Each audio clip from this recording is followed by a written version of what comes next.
This is Amazon Reviews, Haribo Sugar-Free Gummy Bears editions, written by Luke, who gave it a 1 star. He writes, "It was my last class of the semester, and the final exam was worth 30% of our grade. After a late-night study session, I felt confident, but I had to decide between sleeping or cooking breakfast. My eyelids chose sleep. My stomach later regretted this decision, as I decided to make a quick stop by the campus bookstore to grab a snack before my test. Being in the hungry state I was, I felt only logical to pick the largest yet least expensive candy. And there they sat, 2 bags of Haribo Sugar-Free Gummy Bears. Buy one, get one. What a deal, I thought naively. I would eat 1 bag before my test and 1 bag afterwards. As I walked to class, I gleefully chewed on those abominable little bastards, unaware of the utter mayhem that they would soon unleash upon my poor anus.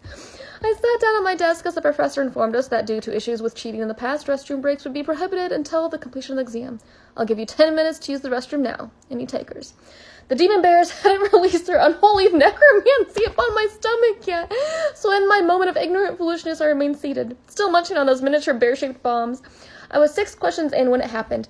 It started slowly at first, a tingly sensation in my lower abdomen. I thought nothing of it, assuming my intestines were just doing their thing. Little did I know that my intestines were trying desperately to warn me of the horror that was on the horizon.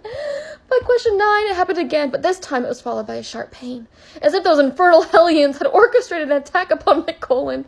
I fought to contain the groan that tried escaping my lips. It was at this point I began to panic. Something was going horribly wrong, and I needed to get through this test before it got any worse.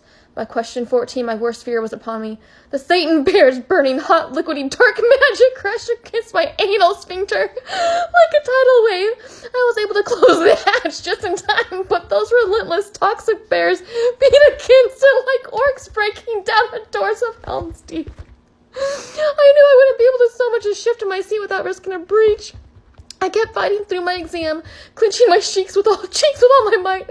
Beads of sweat began rolling down my neck. Suddenly, a loud gurgling war cry came from my belly, and the entire class lifted their heads. At this point, nothing mattered except expelling this ungodly presence from my bowels. With 15 questions left, I promptly wrote C for every answer and ran out of the classroom. My professor yelled something, but I was too preoccupied with the volcanic eruption that needed to take place before I could find sweet relief.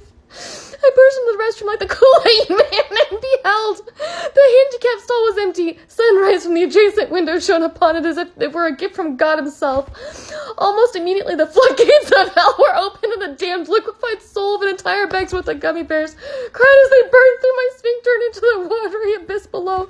I had never felt such simultaneous relief and anguish in my life.